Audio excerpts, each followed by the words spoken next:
And we are live. Yes, good morning, crypto warriors, and welcome back to the Gentlemen of Crypto episode 164. Today is Thursday, May 10th, and I'm King. And I'm Bitcoin Zay, and we're here to bridge the gap between cryptocurrency and the community Monday through Friday at 10-ish. 10-ish. And we are on the spot right now. You know it. As we wait for everybody to start to flow into the chat room, let's go ahead and announce the free Bitcoin winner from yesterday. All right, so our free Bitcoin winner, congratulations to Mike Outlaw Williams for your comment based on our question, which was, do you think with the China social score, with the Belarus educational requirements to invest in ICOs, what do you think U.S. people will do to implement some sort of control? And he basically said crypto is just a way for people to come in. The zombies will come later. Pretty funny comment there. Thanks for that. And or going to send that free Bitcoin, got to put that public address. So thank you for that. Mike Outlaw Williams. Mike Outlaw Williams. Thank you for those comments, everyone. We saw all of them. They were great. What's going on, Michael Jones? The game I peeped. See a few folks flowing in. A little laggy on Facebook, but I see people rolling in. There we go. And quick couple announcements. Still working with the Circle app. Started playing. I think it was Circle. Is that what's called? Circle Invest? Yeah. Started playing with it. Forewarning for all those who want to get on the Circle app. You literally have to give your blood type. Well, not literally, but yeah, seriously, you have to give the last four of your social security number, address, and all that good stuff. So all my alternative passports I already had locked away and buried them outside. I need to go dig them up and give them another address. But seriously, so I'm still working on that. We'll have that review for you more likely next week, because tomorrow we actually have a special interview with the Chief Marketing Officer as well as one of our viewers who now works for Bread Wallet, the app. So Bread Wallet app, I think we talked about them before last year. Yep. And I know in some of our seminars last year, we talked about them as one of the wallets you can get on your phone. So yeah, again, their Chief Marketing Officer going to come on tomorrow, as well as one of their people working on their PR team, which is also one of our viewers. So Crypto Warriors getting strong. Crypto Warriors, hey, we spreading our wings. We're getting everywhere, people. So tomorrow morning, expect that. We'll talk a little news with them, but we'll also just talk about what they have to offer as well with their wallet and everything. Oh yeah. All right. Without further ado, top story of the day: Iran sanctions. Citizens use crypto to move $2.5 billion out the country. Oh, you don't say. Wow. Iranians are increasingly turning to Bitcoin and other cryptocurrencies in the wake of the U.S. exit from a multilateral nuclear accord with the country this week. The news has plunged the country into economic turmoil, resulting in a surge of interest towards crypto, as Forbes reports this morning, Thursday, May 10th. Basically, if you've been paying attention, again, who knows what the real story is. But, reports came out that Iran was dropping the dollar. Then the U.S., of course, sanctioned them and said, we're not going to play ball. Next thing you know, Israel and Iran or somebody's bombing each other over there now. And this is all within the span of like 72 hours. It's been going down. It's happening quick. It's happening really fast. Real fast, man. So it's been going down over there. And with all of that, their national currency, which was the Rial, I believe it is. Is that what it is? I believe so. But yeah, their national currency has been dropping like crazy. I'm looking for it right now. And because of that, of course, people don't want to lose the value of their money. Yeah, the Iranian Rial has lost about a quarter of its value in the past 6 months. Ooh. A quarter, 25% of its value in the past 6 months. Somebody saw this coming. Right, clearly, yeah. Somebody started selling already. Some insiders that started selling sold the top. So because of that, they are now going crypto crazy. What are your thoughts on this? Oh yeah, well, in Iran, if you just like Venezuela, just like some of the other countries, Zimbabwe, if you have any type of sanctions, if they can't move money, people have a way to do it now. With Bitcoin, it's not much. The article basically says there's 17 operators in all of Iran actually selling Bitcoin. But that could be big. But it could be big, operators. So, because I have seen, volume-wise on local Bitcoins, there's people selling, up to 100K worth of Bitcoins every day. So, honestly, I think this is what Bitcoin was built for in the first place. Yep. And sanction a country we because keep seeing, whatever reason. We keep seeing this use case over and over, even though people will say, what is Bitcoin used for? And then we have obvious case studies right here. And as the news, the reason we do news a lot of times is because people don't understand with the new asset class that affects international markets, this is what affects the market. Like, I mean, TA is good, but it's only affected off what the price is doing. Right. Fundamentally, when you have countries that are looking at buying Bitcoin to survive as a country, come on, man. How bullish can you be? Like, it's one of those things that if you have to survive, human survival is a very basic thing. So if that's not going away, which is not, you have to have a way to purchase things, and Bitcoin is it. So good to see. Definitely good to see. And kind of going along with that, let's see. Saw a couple of comments. Michael Jones said, this is a planned war. USA is going after oil. I wish I can say that wasn't true. Yeah, I know. Hey, what's going on? Psycho Bunny Jones. I Bartley 2007 Fed the Realtor said Brad is getting listed on KuCoin. Hey, make sure you tune in tomorrow and ask him about it. Jamal J, what's going on? Jack Black, Ball and Chain. Everybody. Sergeant Crypto, what's going on? Yeah, I mean, again, it's unfortunate, but like Bitcoins, they said, politics aside, or what the U.S. is going in there for, you know, that whole area when it comes to Syria, Iran, Turkey, all hot spots between Russia and the United States. Of course, we're talking about pipelines and oil, but what's more important is, like Bitcoins, they said, what's going to happen when these countries start getting sanctioned. You know, President Trump is supposed to go meet with North Korea's leader, Kim Jong, here soon. Again, maybe they'll see eye, maybe they won't. I'm sure they will, because the war almost really happened. I was about to say they better. The war almost actually happened on this one, I'll say that. And because of that, you know, China had to reel them in a little bit.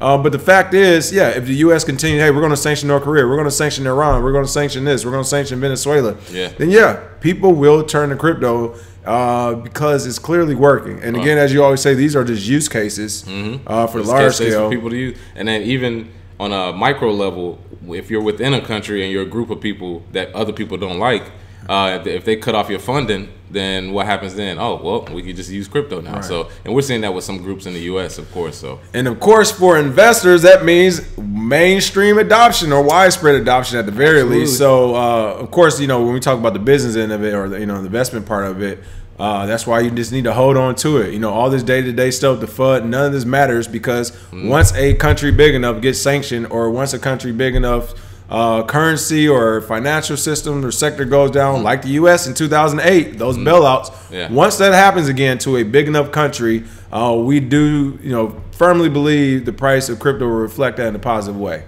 Absolutely. So we think you've seen some buy orders before. Right. When the dollar, the yuan, or the ruble starts freaking dropping, you're gonna see some buy orders. For real. No one's gonna be hoarding gold in their garage. If so, send me the address. No.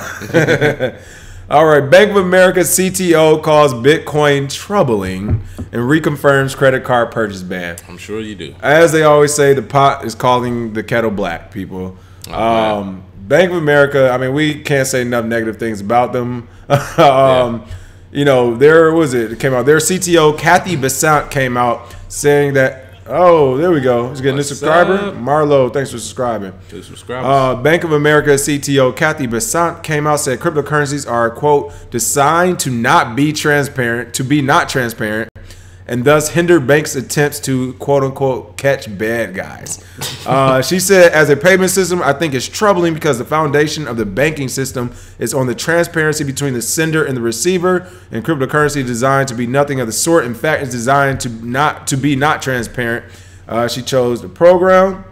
Very interesting, because we know that's actually the opposite. This is like fake news to the fullest. These people are crazy, man. The banks are a third party, so they're talking about sender or receiver. They're the third party that no one knows and we clearly can't trust, whereas Bitcoin and crypto is peer-to-peer. And then, of course, she also said that to catch the bad guys, again, HSBC, no one went to jail. JP Morgan Chase, no one went to jail. Wells Fargo, no one went to jail. Bank of America. All of them have laundered money. All of them had done criminal acts. So when you talk about catching the bad guys, this is literally one of the bad guys saying that, you know, what she really wants to say is crypto makes it so that they can't catch the good guys. Because exactly. That's what a corrupt system does. It catches the good guys and allows the bad guys to continue operating. Yeah, because as soon as it's a few good guys, usually you can single them out. It's always like one or two good guys with a lot of money, and they just stay silent. They stay to themselves because it's not a group of them. They don't have a collective that thinks the way they think. Yeah, and then think now you have 10 or 20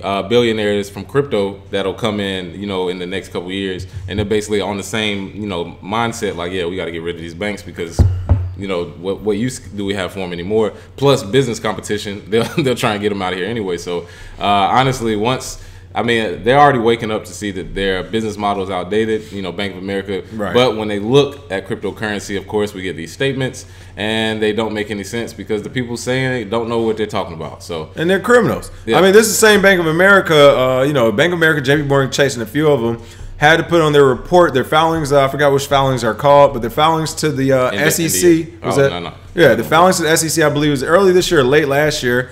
All of them put cryptocurrency as a security risk and a risk to their business. They have to put that down because it's illegal otherwise. They have investors, so they have to write to the SEC and identify all risks to the business. And one of those, and the primary risk, one of the main risks was Bitcoin and cryptocurrencies. They all the banks put that in the writings and the filings. This is public information. You can look it up. So you literally have a company saying its enemy is the bad guy. You know, its competition is the bad guy. I want to say the enemy. It's competition. To them, it's why would you say it's the good guy? You already said it's a risk to your business that, you know, I don't see any bank coming out saying Bitcoin and crypto is good, not until they at least figure out how to rein it in and to charge you fees on it. And to tell you and to get the government regulation to back them, just like the Federal Reserve did. By the way, Federal Reserve, you don't know, it's a private bank. It is not federally owned. But until they have that same type of pool where they can make government regulators and taxpayers pay for everything they do. CBDCs. I mean, come on, people. Until they have that type of pool, they're going to continue to say it's bad. But I guarantee the moment they can't, I hope this never happens, but the moment government regulators say, well, you know what? You have to buy these bank-owned cryptocurrencies. You can only go through the bank. We're going to enforce it with our military and police and IRS and SEC and all these other letter services. The moment they do all that, I guarantee cryptocurrencies will be good. It'll be the future of the world. They'll be beautiful, and all these positive stories will be coming from all the banks. Hopefully, we never see that day. Yeah, exactly. Yeah, but I think people are too knowledgeable now. I think they underestimate how smart people in crypto are because, you know, it's a lot of what people call dumb money, so to say, that enters the market. But people that have been here for a while, like, we can see it coming a mile away. I mean, if you watch that show, I don't know how many dozens of things we've quote unquote predicted when actually it's just history repeating itself. So you know, we've seen it before, we see it coming, and that's funny. They do too. Bitcoin Jay said Wells Fargo owes the justice system at least a century worth of jail time. Exactly. Tell me about and again, Bank of America, we've had our personal experiences. I mean, literally a couple years ago when we started into our joint crypto partnership, you know, they literally called me into the office and sat me down like a troubled third grader, you know, who pushed somebody at recess and gave me, like, you know, closed the door and gave me that up close and personal interview, as they call it. But they literally, I feel like I was in the police questioning about why I wanted to buy Bitcoin and crypto. What was I doing in the space? And I mean, I'm like, hey, I'm a private citizen. I haven't done anything wrong, and you guys technically, like, I'm your client. You work for me. I'm paying you, and I'm getting this type of flack. So it's my money, right? It's my money. Yeah, exactly. When they started seeing me move my money out of my accounts into crypto, I'm telling you, people, it looked like a chicken running around with his head cut off in that bank. I literally had like 2 or 3 people in a closed door. I thought they was about to jump me, man. Oh yeah, that's why I like wearing my Bitcoin sweatshirt. What 50 Cent say? Get the strap. Yeah, exactly. I was like, what's going on in here? You said you're wearing wearing your Bitcoin sweatshirt in the bank. The couple times I've went over the last year and some change, I always try and wear it in there. It's hilarious. Some of the people's face, they just kind of look at it. I can tell they probably. And you can see them look, and they just like look down like, oh my God. This guy. Get security, get him out of here. Yeah, exactly. This guy. $363 million. Robinhood raises big to build largest crypto platform. U.S.-based mobile stock trading app Robinhood has announced a $363 million Series D funding round that says it will help the firm expand to become possibly the largest cryptocurrency platform. What is going on with Robinhood and all this money they're pulling in? Is it worth it? Well, I believe the money that they're pulling in, most of it is speculation, of course, because if they have an app that is free for you to trade Bitcoin, Ethereum, which it is now, in all 50 states, which it isn't yet, but they are working towards it, then you basically have the biggest competition to Coinbase, which we basically value somewhere around 8 to 10 billion. So if Robinhood already has the infrastructure, that's actually a good, 363 million is right on. That's right on track. Then pretty good. That's good. That's good. So if you believe, you know, the amount of people we know is coming into crypto, then you have to be able to have the infrastructure to onboard it. And the fact that you can do it through your phone is, to me, looking at the future. Because if you look at these kids, teenagers, college kids that are just getting into college, when they first learn about investing, usually they go towards stocks, go towards, you know, stuff like that. And Robinhood is one of the first ones they mentioned. So when they go look at stocks, and Robinhood also has Bitcoin, Ethereum there, if they never heard of it, which I'd be hard pressed to somebody under 30 who hasn't heard of it. Right. But if they haven't, they can see it right there, and then boom, I can buy it from Robinhood, and it's free. Oh yeah, this is definitely better than an exchange. For my cell phone, I can make all this happen. I can walk to class and do this. Oh yeah, all day. So this funding, I think they were smart introducing the Bitcoin and Ethereum aspect of their business. Like we said before, they have some stiff competition. However, everybody is getting paid right now. This is like you can't if you're an exchange or an app of some sort, you can't lose right now. Yeah, it's like music videos in the 90s. Everybody got $1 million budget. It's like whoever wants it. Nice. The Fed, the realtor, said I bought all my stocks through Robinhood. No fees is huge. There we go. All right. So how are they making their money then? I believe most of their money is coming from people who are advertising. Oh, advertising, okay. Yeah, and then through the website traffic. Are they selling personal information as well? No. Who knows? Maybe, but possibly. Most likely, most software companies are. They're probably at least just saying these are the people who we at least know invest or buy crypto in general. Yeah, which to me wouldn't be bad. With stocks, how much how much you this guy's 100K plus. This guy's 25. Whatever. I got you. Yeah. Let's see. Michael Jones said, I'm willing to bet they are not calling Robinhood and Coinbase into offices for interrogations. No, that's because Robinhood and Coinbase are opening their doors up and bringing them in to do it. I would say the interrogators work for them. What are you talking about? There we go. Hey, shout out Psycho Bunny Jones. He said, I need that shirt. I know you're not talking about Bitcoin Zay hoodie. He likes his white button up. You can find him at a local men's warehouse near you. Oh, yeah. Crypto Q, what's going on? He said, made it. Busy blowing up the internet with no Wi-Fi. There we go. All right, next up, people. Blockstack fund to give crypto social networks a $1 million boost. Decentralized web developer Blockstack has earmarked a $1 million to fund decentralized social network projects, the company announced on Thursday. While developers will determine the particular nature of their project, the firm hopes the grants will encourage a variety of usable dApps oriented toward the preservation of digital rights, privacy, and user choice. So basically they're looking, I'll just go ahead and do the quote by Ryan Shea, who's the company's co-founder. He said, we're really looking for the best teams to build applications on top of Blockstack that have the highest likelihood of getting widespread user adoption. Of course, this is in response to social media giants like Facebook and Twitter. They want to incentivize developers to build the competition to them and to make it decentralized, so we don't have to rely on the whim of Mark Zuckerberg. Yeah. I mean, if you all really think about that, Mark Zuckerberg owns Facebook. If Mark Zuckerberg was next to you and was leading you into anything, whether it was work, I mean, you didn't know about his Facebook background. Like, is that guy you will follow? Yeah. I mean, in anything. I already told you how I feel about people who don't blink. Right. So I definitely wouldn't follow him. He's just staring you in the battle. Too funny. Yeah. So it's one of those things where, like, you wouldn't follow Mark Zuckerberg doing anything else, but you're giving away all your personal information to him. So yeah.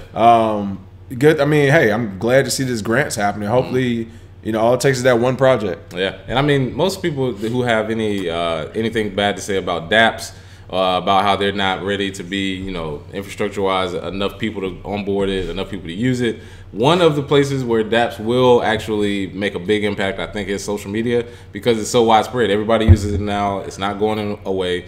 Too much people make money on social media now for it to go away. So I think if you have a decentralized way for people to make money in the new economy where crypto being accepted isn't a big deal, basically like, oh yeah, just pay me in that. I think that's when you'll start seeing these decentralized apps, because as long as you can basically market it by saying we will never sell your information to a government, or everything is encrypted, you'll have a customer base. Telegram. Yeah, you see what's happening with them. Come on. Yeah, you'll have a customer base forever. There's always a good few 100,000 people who they don't want anything to do with giving away the information. So I like. That's why I kind of hesitate on the Circle app when I started. Man, I'm like, another place I gotta give everything to. No, you know it's for. Right. Yeah, exactly. And one thing with the Circle app too, I will say, to kind of start off with the due diligence on it, you can link your Facebook account. You can do email or Facebook. I went ahead and linked my Facebook because they all know each other anyway. But I just linked my Facebook, see how it works.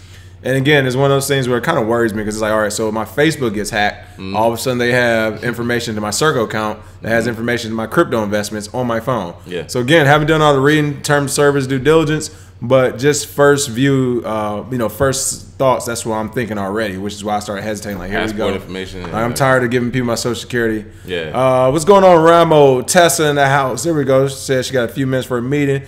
MMA GOAT. Hollow Chain. You familiar? Milto, Madam Crypto, hola. Haven't really studied up on it. Can't give you an honest thing for Hollow Chain. It's all good though. All right. Crypto is the people's revolution, says investor Mike Novogratz. So, you know, Novogratz Fund came about a year or so ago? About a year and a half, maybe 2 years at this point now. It was pretty, I think it was 2017. Yeah.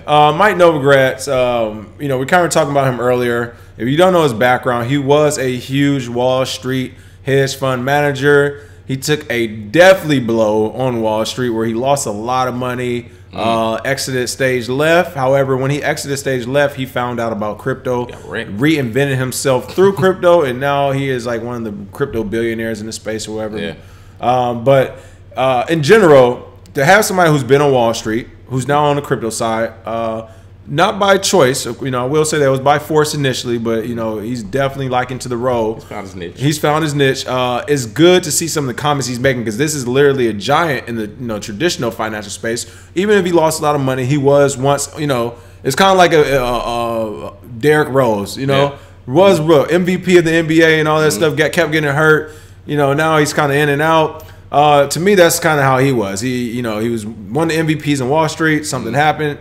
Like I said, exit stage left, came back, like, hold on, I still can ball now. Like, don't forget. He's kind of like the Robert Downey Jr. There we go. Oh, that's actually perfect. Yeah, he's the Robert Downey Jr. He was good at first, went through his struggles, came back stronger than ever. So, but my point is to have someone at that level who's been at that level to make the comments he made is huge for crypto, because you get these Warren Buffetts and Bill Gates and all these other people who are trying to protect their fiat worth. But he came out and it was quoted as saying, "This has been the people's revolution." When he's speaking at a crowd at the I can't say that word. Fluidity. There we go. Summit in Williamsburg, Brooklyn. Somebody always trying to get. Always trying to get. He also added, "Quote: We have never had a market mania led by retail before." If you remember yesterday, we were talking about retail investors, the mom and pops, those who aren't accredited, and he's right. This is one of the first markets where we have retail investors leading the charge. Oh yeah. He did say it would take institutional investors to really add some of the structure we need and to really get this thing moving off the ground. But he was like, this thing is being led by retail investors. Banks don't like it. Billionaires don't like it. Institutions dislike crypto and Bitcoin, yet it is still live. And that comes from the end users, people, the miners, everybody who's actually in the ecosystem. So and they can't ignore their customer base. That's one thing people don't always think about when they think about quote unquote big companies. The only thing that makes a company big is their customer base. Right. If all of their customers start asking about crypto, they have to do something. I mean, they have to at least buy an exchange or at least say we're offering crypto in the future or something. They have to do anything. That's why we always say if you want to see crypto advance, make it a self-fulfilling prophecy. Just keep talking about crypto to people or asking them about it. Can you accept it? Do you use it? Can I pay with crypto? Sooner or later, they'll start accepting it. I mean, or they'll start using it because if you and everybody you know starts doing it, that's what happens. So good to see Mike Novogratz, you know, leading the charge. Like we said, he's kind of like Robert Downey Jr. reinvented himself. Like the 2 chains of crypto. He had like 2 careers basically.